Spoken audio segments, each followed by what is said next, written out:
Alright, now that we've got our function up and running, let's take it a step further by moving some of that code into a library.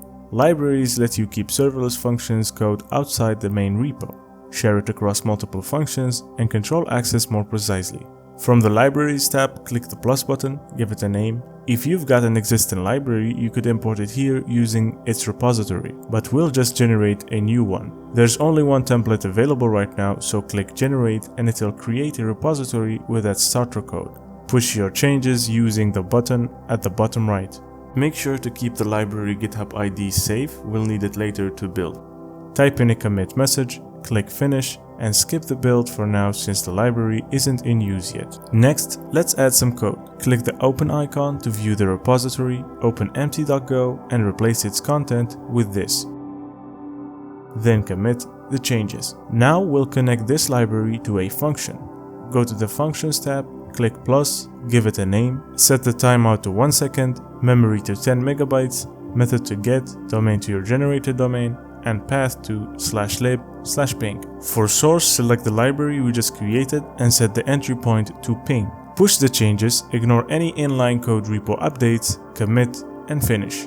Over in the terminal, we'll build the library and the configuration using the command dream inject push specific with its ID that we saved and dream inject push all. When both builds finish, go back to the console, click the lightning icon next to your function, and you should get the response, Pong. We can also use a library as a dependency. Back in the library repository, create a new file named add.go and paste in this code. Commit and push the changes. Now, in the Functions tab, create another function, this time starting from the goEmpty template. Name it add, set the timeout to 1 second, memory to 10 megabytes, method to get, domain to your generated domain, path to lib/add, and the entry point to add.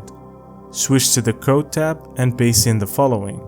This imports a add function from a WASM library, then the function getQuery reads the queries from HTTP request, and the doAdd function exported does the actual adding. Push your changes.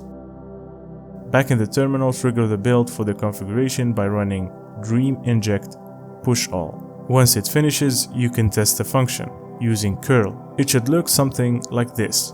Replace your domain and port with your generated domain and port, and that's it. We've now built a library, used it directly in a function, and imported it as a dependency in another function. Next video is gonna be about websites.